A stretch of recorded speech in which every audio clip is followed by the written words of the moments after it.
Hello, everybody. Welcome to another episode of the Big Home Ed Conversations. My name is Kelly Rigg. I'm a home educating mum of two and a qualified mindset and ADHD coach. I'm passionate about supporting parents and neurodivergent families as they navigate children not okay at school and ultimately then the transition from mainstream schooling into home education. I'm here together with my co-host, Ashley Vanerio, a fellow home ed mum of three and former primary teacher. We created the Big Home Ed Conversations podcast with what began as honest, heartfelt talks around the coffee table, and it's now grown into a space where hundreds of listeners now tune in for real, unfiltered conversations about alternative education mindset and educational philosophies. We cut through the noise and focus on what really matters to home educating families. As you all know by now, this season has been sponsored by Stru. It's a home education logging app that was designed by a home educating mum and her brother here in the UK. We are really passionate on this podcast about supporting our fellow home educating families as they create businesses and essentially try to create income for them and their families using the skills that they develop as home educating parents as well. There's so much skill in raising our children that ultimately so many of us really benefit from accessing. They have told me today that they are running a survey. So if you are now using Stru and you've been given it a try since you've been listening to us talk about it, or if you're considering doing so, they basically suggested to us that we let you know that they are running a survey at the moment that basically calls on you to give them any ideas you've got about what you want Stru to have. What do you like about it? What don't you like about it? And essentially so that he can take on those ideas and actually make some changes to the app and add features that we think will be really useful for us as a UK home educating community. And what I really love about this is actually the fact that since I've been talking to Woody, since he first reached out to us, he has been so open to every suggestion I've made. And so many of them have already been actually acted upon and have changed in the app itself. But it helps him to kind of develop an understanding from a user who's actually engaged and kind of interested in all the features and paying attention to all the features. He's really taken that information on board. And I think it's really important to remember that if we want these things to be beneficial to us as a community, then having our say is really important, and he really does want to hear it. So if you go and fill out that survey, we'll make sure the link is obviously in the description for this episode, but you'll basically be in there to win £25 worth of Amazon vouchers. So it's worth giving it a go Sure. and let him know what you think. But I know that you've had some brilliant ideas for it as well, actually, haven't you? And you sent some stuff over to him, and he's been so receptive to everything we've said so far. Yeah, it's definitely really nice to have a back and forth with the developer and be able to give that real-time feedback and make it something that works for you. And like you said, it's just been such a reciprocal process and experience. And I think one that sounds like if anyone else has great ideas, share them because if you're thinking it, I'm sure at least a few other moms or dads are thinking it too. So Hmm, it really don't be shy. It benefits everyone. for sure. So, cracking on with this week's topic then, people. Well, I know that a lot of us and the home educator community are already fairly active in the political game. And I think I say that like honestly because we fight hard for our rights and we care an awful lot about maintaining our freedoms. And so our kids by osmosis are probably picking up an awful lot already about how important it is to have your say and to stand with groups of people who are fighting for good in this world. Um, but I have to say, I have always shied away from trying to take them along to things like protests and things, more from a safety perspective, partly because they are neurodivergent and crowds do overwhelm them. And I have always found myself thinking that's going to end up being insanely stressful for all of us. But what I did find interesting as we started delving into this topic was how in awe they were of some of the people we looked at, and how such simple acts sometimes could actually make such an impact. And I think it really empowered them. Actually, we've had some fantastic exchanges back and forth talking about it and watching some documentaries and doing some activities with them. And I have to say, I've really felt like this is a great empowering subject to kind of take with both hands and really put some attention towards. How have your girls perceived it, Ashley? Have they enjoyed it? I'll have to preface this with we are traveling. So the amount of time that we have spent on this is not equal to the prior weeks. Mm, Fair enough. That said, I have heavily leaned into books for this to sort of just like work it into stuff that we are still doing on our daily, like on the daily, which is, reading stories before bed and kind of just having ongoing random conversations. So I don't think they really realize that this is even something that I'm specifically doing like on purpose. I think they're just like, oh, mommy has new books for story time. But so one of the things that I did is I was like, okay, let's think about like what are the like characteristics of people who are like social change leaders. And like maybe then what I'm going to do is look into how to build those characteristics in children. Like what are some of the Mm, things that we might do to sort of teach toward that core belief. And so obviously like strong sense of justice, courage, integrity, like all these things that are kind of mm. hard to teach. Yeah. They just sort of come through like modeling and experience and kind of like family values that are, like you said, kind of just like through osmosis, like within our four walls, they're gonna get. But so I kind of went towards like finding books about those people, and if they happen to specify like that actually like who's the one gal? Greta? Is that Yeah, her Greta name? Thunberg. Yeah. We learned about her Yeah. this week. Yeah, I was trying to find a book about her that was like for kids, but I couldn't find one. And to be fair, I didn't dig too deep. I just went to our library and to a local bookstore, and then the game stopped there. But I did go into like, do you know in England? I don't know if you have them the same, but they're like the Who Was books or the Who Is books. They Yeah, there's lots look of like like the that. big ideas books as well, which are really good. Yeah. Yeah, but so like these ones focus specifically on a person, so you can like Mhm. who was George Washington, who is Barack Obama, and like it Yeah. just depends on if like how it's worded, obviously, if the person is still alive. Yeah. But I got this one that was who was Booker T. Washington, because I thought that was just a good one about a former slave who became like a very influential speaker and author, and obviously like worked towards building awareness on the injustices for African Americans. So that was one. And it was just sort of like, again, going towards just building a good moral compass and showing that there are people who are kind of like standing up for rights. So did that. And Yeah. then I did find this one really cute book called I Am One, a book of action, which is Hmm. really nice. And it's definitely more of a like picture book, very like for little kids, like Yeah. little kids. But it's super cute and has great pictures.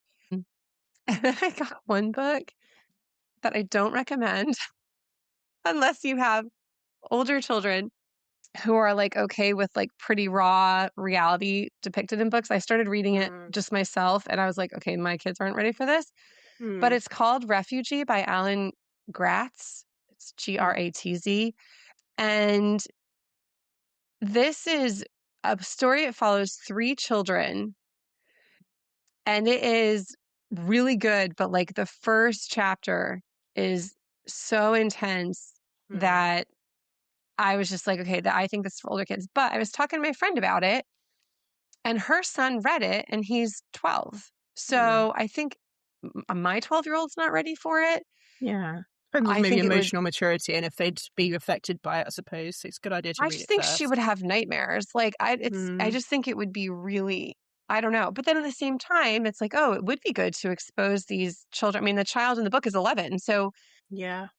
it Exactly. it Yeah. is reality that children are faced with much sooner than like, what our very privileged children just, for having a house and living in a place where they're Mm. not, we're not at war.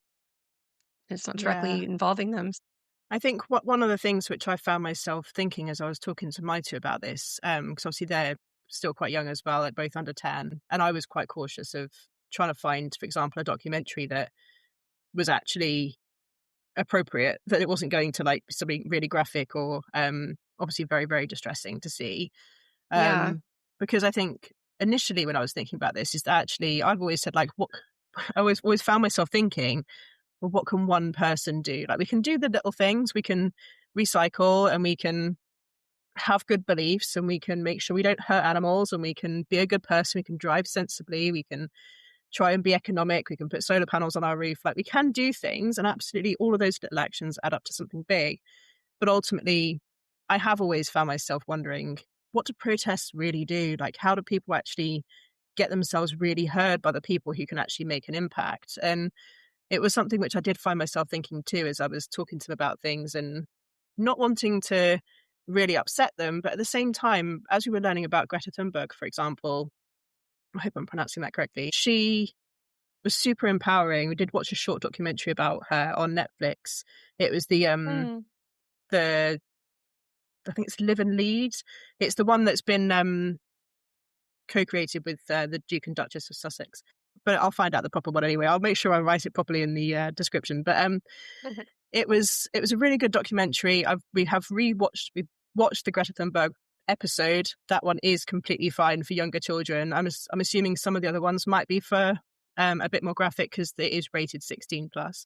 Mm. So there might be some of the episodes might be a bit more intense, but that one was really good because it showed a child basically going on a school strike and just sitting on the street with a sign that says she was striking for climate change. And essentially, the number one thing that I really took from what she was saying was that it's all about trust and belief.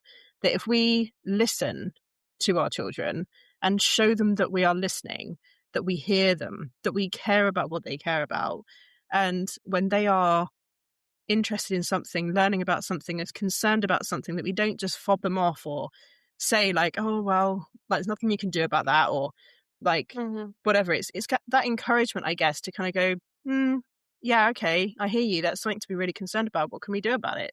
Like, what do you want to do about it? And whether that's writing a letter to a company, whether that's going and joining a protest, whether it's raising some money by doing something out in the world, like a charity run or something, that, yeah, I think the number one thing really is to listen to them and to know that they are worth listening to. And I honestly believe that will help to foster anything like this, any activism they might have interest in the future, is to kind of go, yeah, do you know what? You're right to be mad about that, and Mm. encourage it, and not to feel like you should be trying to get them to calm down or wait until they're older. But actually allow them to push it now if they want to, if they care about it enough, um, to show them that they have a voice and they're allowed to use it even at a young age. Yeah. Yeah, I mean, they're not people, right? They are Mm, fully formed individuals, yeah, and their opinion matters. I think it this kinda does. ties back into an episode we did last season or the season before about ageism and just not Hmm. necessarily valuing children because we just see them as small and not yet fully formed humans, Yeah, but they or are, naive or and whatever. yeah, yeah, obviously they don't have the same experiences and worldviews Hmm. as an adult, but they are still people and important, and Yeah. their opinions and values matter. I Yeah. think that's the thing. Sometimes as adults, we can become quite cynical or pessimistic, and we we might have fought for things, we might have cared a lot about things at some point, and that kind of almost that innocence can be the real driver for change because they can simplify a problem so nicely and kind of go, Mm. but this just makes sense. Like it should just be Yeah. this way.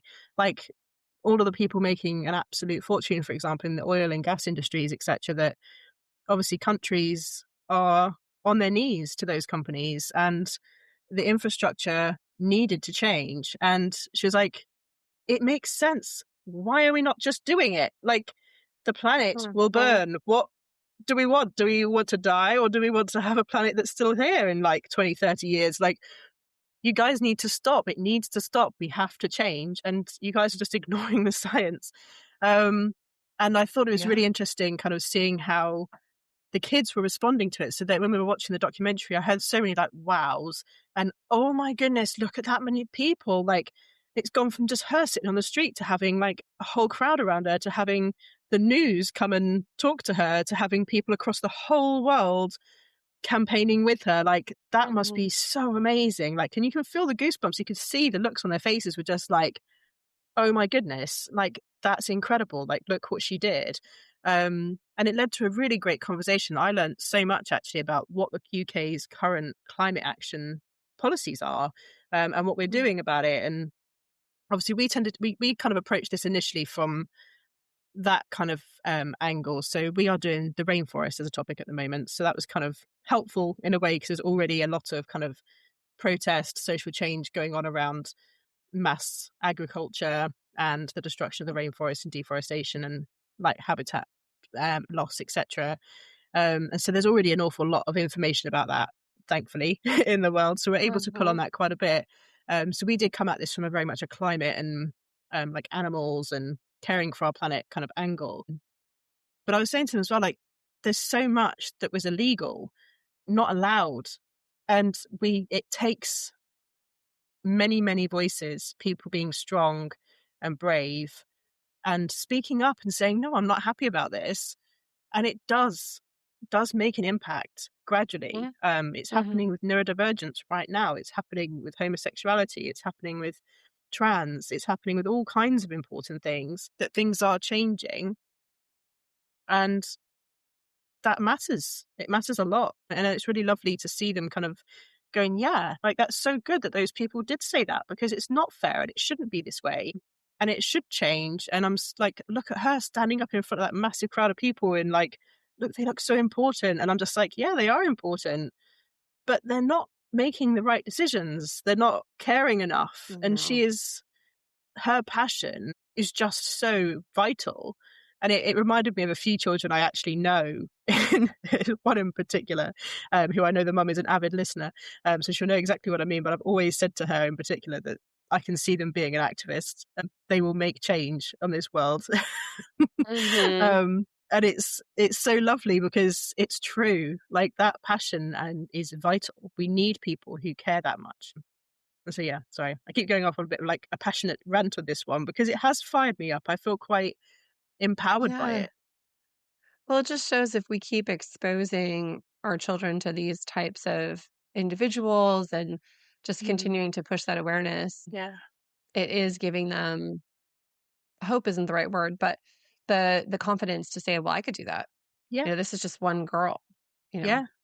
I That could do any of that us too." could. Any of us at any Yeah. age could decide we're not happy about something and start to do something about it. And I think we are. And I mean, even just this podcast existing in its own way is us doing the same thing. It's trying to change minds. It's trying to make people aware of things around kind of just home education, education practices and policies, around neurodivergence and acceptance, understanding children, ageism. Like this is all active protest in its own right. I can Mhm. remember actually a conversation we had once.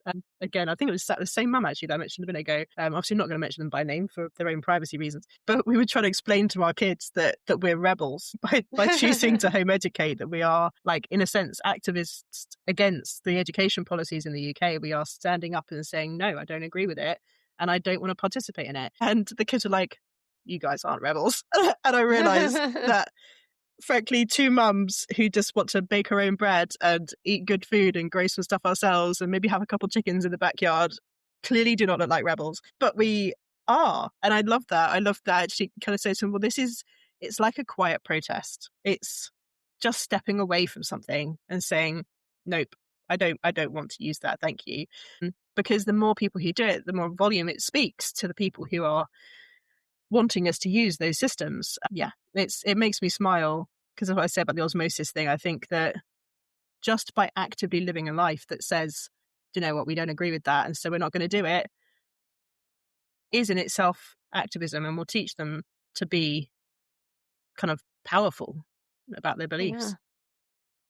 I have to say this is sort of a tangent, but in this way of, like, because of home educating, I do feel like we're and we've talked about this before, that we're just constantly the poster child for, like, albeit not voluntarily, ask me all the questions about home education and I will answer them. I was speaking to someone the other day here who knows that I home educate, and I am exhausted by these conversations. Like, I have to say, I can't imagine, like, I will not we were talking about this before we started recording. I just don't have, like, the ability to placate anyone anymore. Mm. So, it's clearly written on my face that I don't wanna have this conversation. So, I go into, like, one-word answers, And because I don't want to be rude and say, you know what, if this is really important to you, a woman who has no child, like no children Hmm. at all, so this will Yeah. never be applicable, like go do some research on it. And then if you want to come back to me and say, hey, I was reading about this and I think this is great, but what about this? Then I'm happy to engage you in this conversation. But Yeah. I just don't want to like talk to you about something that it just feels so confrontational. And I just, yeah. So anyway, you can tell, like I said, I don't have the patience for this anymore. So She's got a cold too, people, so she's definitely not in I the will mood. not be an activist on this matter. And so this question. I just think anyone that's listening, probably everyone who homeschools, is going to laugh at this because she said to me, "Oh, so like your children, because you homeschool, they must be really independent. Like they must just like get up and get their work done and like you know come back when they're done." And I was like, "No." And she was like, "Oh, well, I mean, I would just think like because you've said like, you would just say, "Okay, go do this work," and then they go and do it, since they've been doing it for so long. And I was like, "Well, it's kind of like any kid with work. Like Yeah. kids go to school every day, but they don't just go to school and do all their homework, do they? And like get Yeah. A's." Like Yeah. They needed some encouragement along the way. It's interesting, actually, you say that, because there's a few things that my kids will go do by themselves, because they don't see it as school, if that makes sense, like education. So they don't see it as stuff 100%. which I tick as being like, great, I see them doing it. Like, for example, reading. They don't see Right, of that as me course. being like, I don't say, go and do some reading. Like, they just go read. And then I get to go, they read a whole book today. And it was amazing hearing them talk all about the characters and break down what Huh, they loved about the story. And this, and then I was like, yeah, great. You've done a whole like hour of schooling all by yourself. Um, right. so there's certain things that they'll do, like drawing and making stuff and creating stuff and Legos. And even to some degree, maths. My daughter particularly likes all of the, manipulatives. Like, we've got some little fruit slice fractions that she's obsessed with at the minute. They're magnets, and so she sits with that little magnet board and she makes up the fractions and muddles them up and makes loads of different combinations to see how she can fit them all together and stuff. So she's like properly puzzling that out at the minute. But yeah, there's certain things they'll do, but for sure, like there is absolutely no way they're just picking up their maths workbook and going and doing a few pages and just bringing it to me, be like, there you go, mummy, I did it. Not unless there's an Right. incentive. I mean, don't get Right, me and, wrong. like, this was her, like, because she's like, "Oh, so your daughter's, like, getting older, so she's technically" in America, they consider that middle school, and she's like, Mm, "Oh, so she must just go and do, like, 5 hours up in her room and then come back and bring you all of her science, history, math, language arts, and you just check it, right?" And I'm like, "Well, don't get me wrong, I'm sure there are kids that do that, yeah. but, like, it's still personality dependent, we don't, like, churn out robots, like, No. it's like I'm like, "Yeah, It's so I interesting, send the them to their assumptions, room isn't for it? 5 hours. They get all their schoolwork done while I tidy the house, prepare a dinner, Yeah. bake a cake, do all the laundry, and we go on our merry like, I Yeah. was just Then we like, just go for a lovely little walk at the end of the day. yeah. I was like, Oh, no, it's so so I strange, isn't just it? was like, "No, they don't," and then but then she was, like, judging hardcore, and I was like, Okay. Well, whatever, I don't care." No. I have to say, it's so interesting, isn't it? I think the perspectives of people who are not home educators, who've never considered home education beyond whatever brainwashing has come their way about it in the past. Because let's face it, like even the concept of home education when I was a child, I did not know it existed. I didn't know it was a choice. I didn't know people could do it. And then we came across someone who was home educated and they were thoroughly like shocked by our way of being, because obviously the socialization that exists in a school environment is so weird compared to actual real normal socialization. Right? Like I can remember them being a bit like shell shocked by how rude everybody was being and how like crazy everyone was behaving and stuff. So I can remember them being a bit like, what is going on here? But ultimately the brainwashing comes at us constantly about how home educated kids are weird. They're not going to be able to exist in the real world because they don't spend their whole life in it, of course, and all of this nonsense. And yeah, the conversations you can have with people can be very tiresome, and it's all in the tone. So I'm the same. I don't mind if somebody who's openly curious is being even positive and like interested and appreciative of what I do. That tone I can work with. I don't mind having a chat with that person. But I have come into some conversations before that have quite literally made me like almost pull my head back in like, oh, that's a tone. Like, Sorry, Mhm. I didn't realize I was personally offending you by making choices for my family. But it does. And that's the problem. We have to remember that when it comes to beliefs and the structures of our society, there are some pretty strong ones out there. And the agenda of the people creating our education policies, combined with social kind of, what's the word I'm looking for here? Like kind of overarching beliefs in our society, like the societal structure, unfortunately, has all been cultivated very intentionally and has made it so that anybody who steps outside of the norm is considered wrong or weird. I Mhm. mean, the things I grew up hearing, like, oh, I don't mind if, like, you can do whatever you want in private, but I just don't want to see it, around kind of the concepts of homosexuality, or like racist comments about the people running the Mhm. corner shops, for example. Like the Mhm. amount of things I heard as a child that just became so like almost normalized in my head as, oh, this is what society believes, and this is what, like, that's this level of judgment that I'm going to receive if I do something different. And when I Right. chose to home educate, it was met with judgment by a number of people in my world. And when I tried to explain to everybody that my children are neurodivergent, especially my son actually got his diagnosis, and I was very upset that my daughter at the time, she's only 5, and they wouldn't diagnose her yet, despite her having significant struggles. And I was devastated by that because obviously, just everyone who knows the effort that goes into getting to the point of having a diagnosis in the first place, it's just diabolical to Yeah. reach that sort of outcome. But when I was trying to explain to family and people that I cared about that that was the case, I had comments around kind of, well, it sounds like you just want her to be autistic. I was like, um, sorry. And it's like the level of Like, kind of, why would a mother ever like, yeah, it's like, you don't want to, obviously you love your kid, but you're not trying to throw hurdles in their way on purpose. Like, no, like, I'm not trying to make this up. I'm not trying to say that she is to, I don't know, have her judged by the world. Like, I want her to have the support that she deserves and the care and support in the world. And like, yeah, it's very frustrating. And it was kind of like, I'm so confused by the response you receive sometimes from the world. But mhm. most of that is typically just me kind of almost forgetting. I live in such a wonderful bubble now of really lovely people who all believe similar things to me and care about the same sort of things, and 100% like back up how I parent and how I go about my business and what I look like and how I behave, and I get to be so authentically me. That when you do come up against people who are in no way your people, it's really Mhm. jarring, and that can really shake you. And I think I had a moment recently at a business expo where a gentleman was talking to me about his business, and he's like, I'm a small business, I haven't got time to parent people. If they've got problems, they need to deal with it at home. Like, get with the program in my business and get on with your job, and if you can't hack it, then don't work for me. Like, I'm not going to embrace neurodivergence, I'm not going to make accommodations. Like, you just have to man up and just deal with it. And I'm just like, okay. And I actually held my own, and I gave him loads of great statistics, and it didn't shake me. I didn't actually feel that sense of, when I don't know if you ever get that kind of sensation of always shakiness, like where you feel Mm. so the injustice in what he was saying and how unfair it was and how not very nice it was.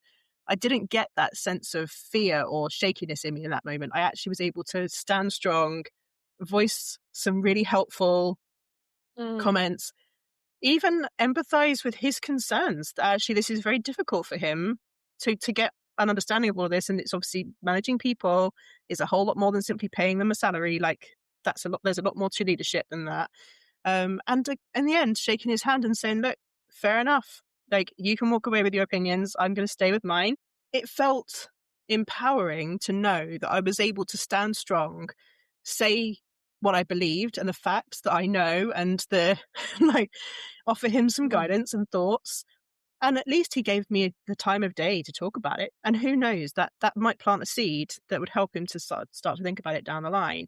And I think Yeah. that's what I was trying to get across to my kids in the conversations around this, is how often what it takes is a seed, just an idea or a concept or another way of looking at something. And so it's okay to disagree with people. It's okay to have our own thoughts and ideas and opinions. It's a good idea to back them up, like to find facts or information to back it up, so that Mhm. you've actually got something to say, look, I don't believe this, and here's my arguments as to why. And ultimately, that can make a difference. And it's It doesn't always, sadly. And that's something we've got to be ready to accept as well, is that we might be really passionate about something and fight our whole lives for something and still not see it change. Mhm. You think of like David Attenborough and all the work he's done and how desperately he's tried to get people to pay attention to the climate, and like, Yeah. it's just, he must be sitting there sad as anything, being like, I was really hoping to have seen by the time I pass off out of this world that actually things would have changed. And I guess I it is know. slowly, Smart. but Yeah. it's taking a very long time. And yeah, anyway, ranting again now about something else. But yeah, I found this one a really interesting one. So I think the main things we did in the end was the documentary. Mm. We we wrote letters to companies asking them to consider their policies as well. So we did some research and we sent some letters out to try and help them to actually understand why something was important and why we wanted it to change. We also played a game which wasn't directly linked to the protest thing, but I did bring it round to it in the end. And it seems to have been quite popular amongst our friends, which is nice. So I created a game about evolution, and we talked about how that things are evolving right now. Like, stuff is changing all the time. And so if we just destroy a patch of forest, there could be something evolving there that could actually be the end of a massive problem this planet is facing, or it could be the cure to something or whatever. And Right. we could just be destroying it without even realizing what we're doing. But the game was quite cute. It was basically, they start out as a blob that has no Mm. particular features, and you just keep giving them loads of different scenarios of what the environment is like, what challenges that blob is facing, and they have to keep evolving it. So they have to keep coming up with ideas about how to evolve that blob. Like, it might get sticky feet, or it might be able to swim now, or it might be able to climb trees, or it might start eating parrots instead of insects or whatever. And essentially, they have to try and evolve it and evolve it and evolve it until it seems like a fully formed-ish creature, and can survive well. And then I got them to draw it, and then we typed a description of the animal, and took a photo of their picture they drew and put it into AI and got it to create like a realistic rendering of what that animal might look like. And Oh, I love honestly, that. it was really good fun. Um, and they really enjoyed playing that. But it really did lead to some really great conversations about some of the scenarios I gave them were, people are now chopping down all your trees. Like, where are you going to go? What are you going to do?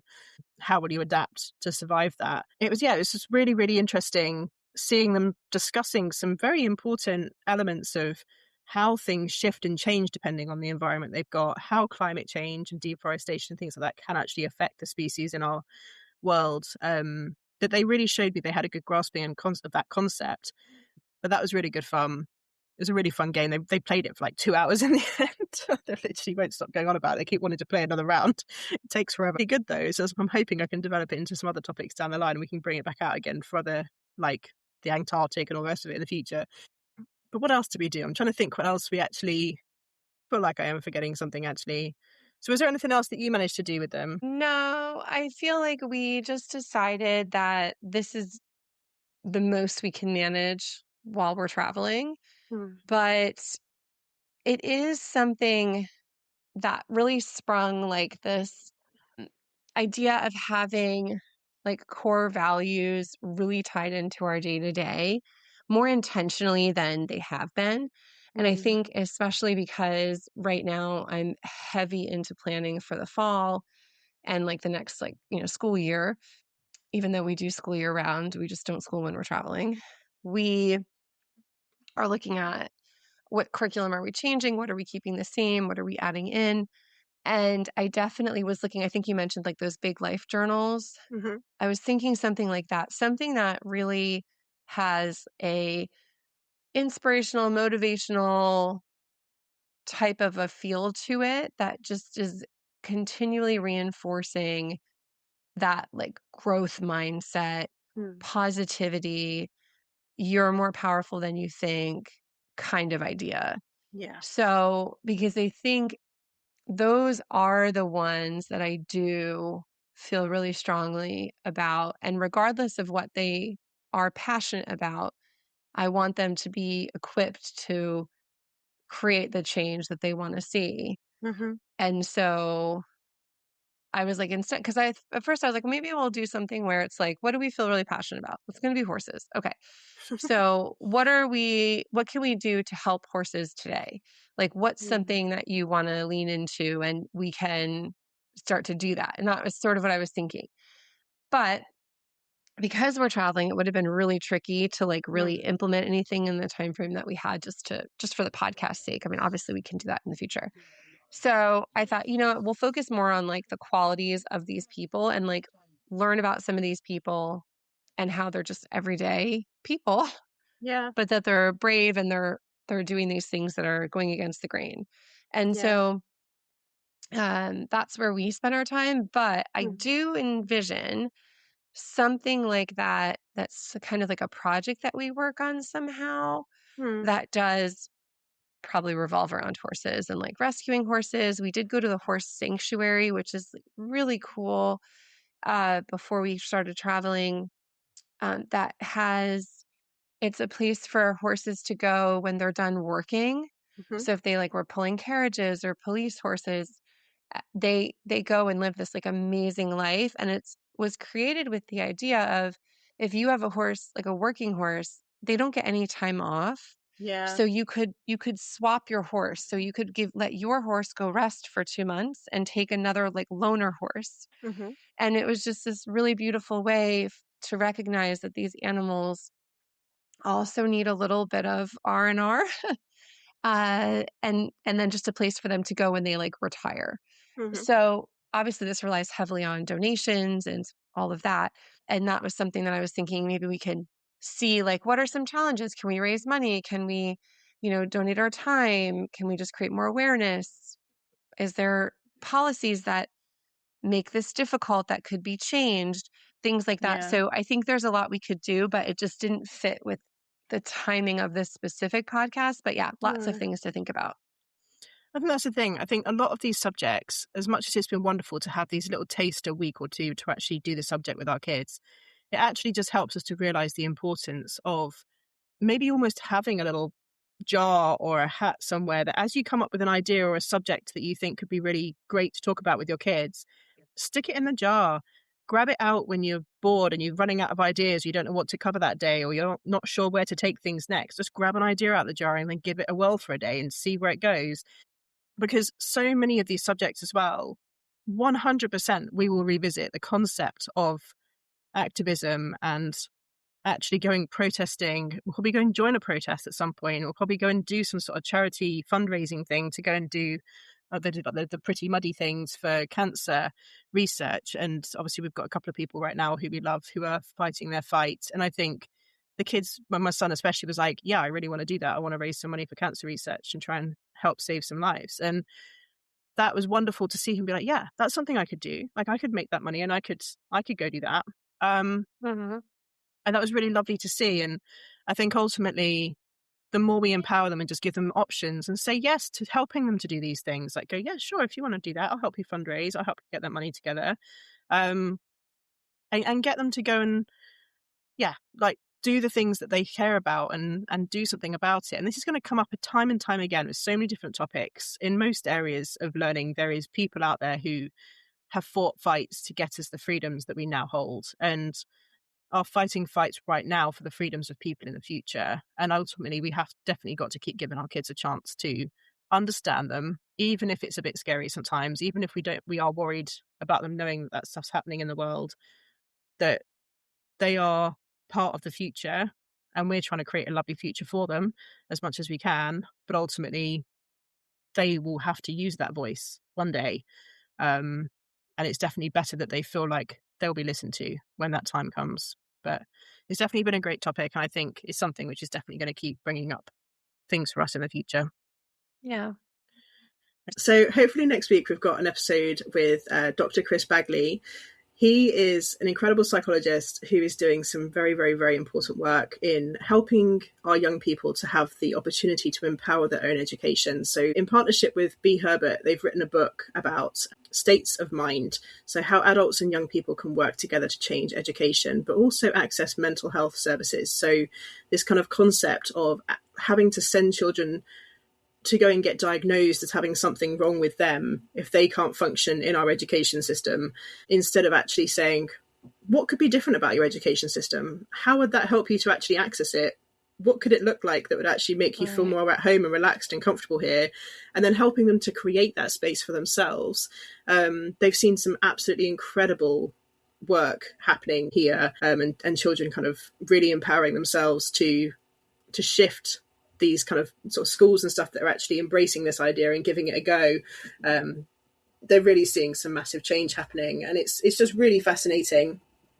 So we'll be chatting to him next week about the book and what they're doing, and I think it's going to make for a really great episode. So this last topic episode, when it comes down to it, is going to be the week after next, and it'll be the last one of the season. We're going to go and have our summer holiday, peoples, and we'll be back probably early September. But anyway, we've still got 2 more, so don't panic. Still got time. Right, make it a good one. There's so many pieces of paper still in here. We've got enough for like 5 more seasons of this if you fancy torturing ourselves for another thing. Like, doing these speed subjects is fun, but it's hard work. Okay. Ooh, is that a good one? Oh, see, we definitely put some good ideas in here, so I'm glad that we did that. We've got some good ideas to start ourselves off with. So this one is security and privacy, online safety. Okay.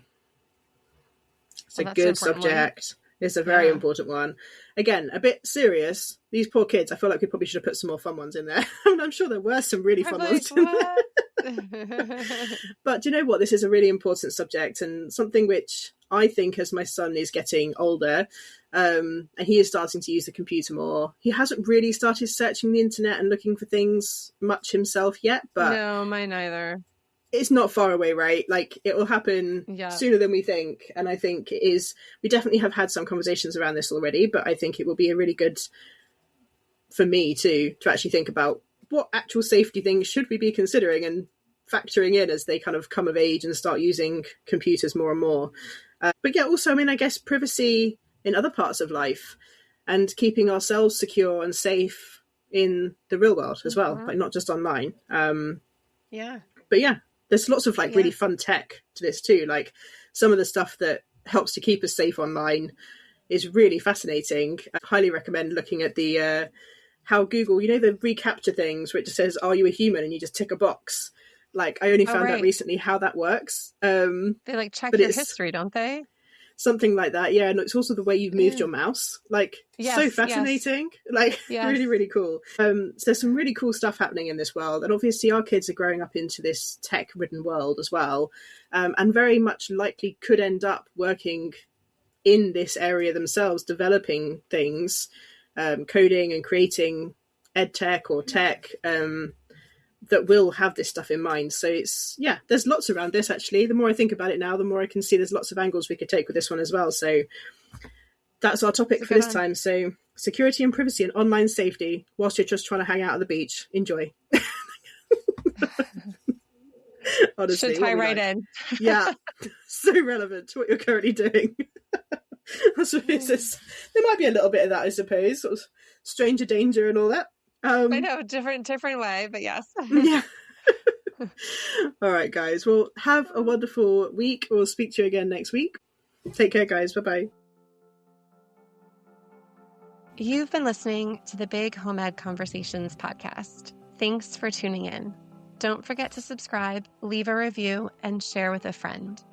Follow us on Instagram and TikTok at Big Home Ed Podcast for updates. Also, check out our new website at bighomedpodcast.com. We'll be back next week to talk about our experiences bringing the topic of security, privacy, and online safety to our children. We hope to hear your experiences as well, so come talk to us about it on social media. Thanks for listening.